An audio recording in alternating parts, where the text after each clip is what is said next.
কিন্তু আমরা 5ই আগস্টের পরের যে পুলিশ বাহিনী, তাকে নিয়ে আমরা গর্ব করতে পারি। আমাদের মাঝে পুলিশ বাহিনীর বর্তমান যিনি নেতা আছেন, বাংলাদেশের আইজিপি সাহেব, যাকে পুলিশ বাহিনীর সাথে অনেকে মানাতে পারেন না, মিলাতে পারেন না।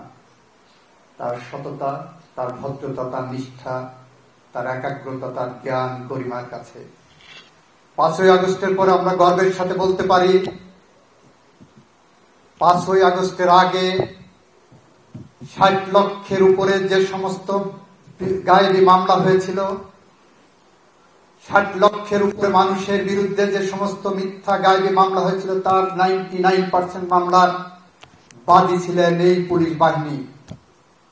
আমরা এখন গর্বের সাথে বলতে পারি, 5ই আগস্টের পরে বাংলাদেশ পুলিশ বাহিনী বাদী হয়ে রাজনৈতিক ভিন্ন মতাবলম্বীদের বিরুদ্ধে একটি মিথ্যা মামলাও করেননি।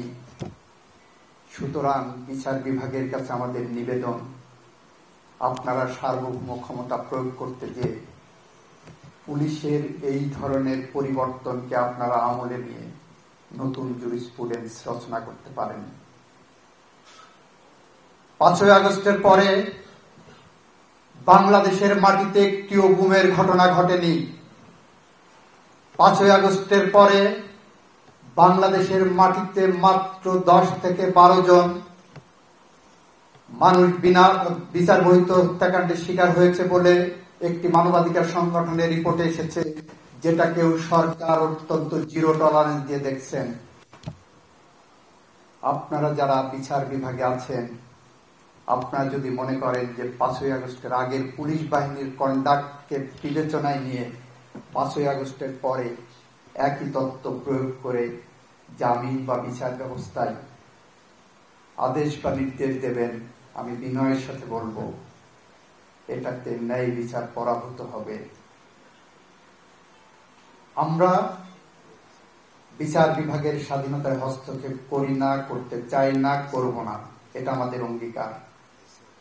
কিন্তু আমাদের বিচার বিভাগের কাছে প্রত্যাশার জায়গা হলো, আপনারা অতীতের যে তত্ত্ব ফলো করেছেন, যে বাস্তবতায় যে ঘুণে ধরা ক্ষয়িষ্ণু সমাজের প্রেক্ষাপটকে সামনে নিয়ে আপনারা আইনের প্রয়োগ করেছেন, বিশ্লেষণ করেছেন, প্রয়োগ করেছেন, আপনাদের সামনে সময় এসেছে পরিবর্তিত পরিবেশে, পরিবর্তিত পরিস্থিতিকে বিবেচনায় নিয়ে আপনারা সেই বিচার প্রক্রিয়াকে এগিয়ে নিয়ে যাবেন।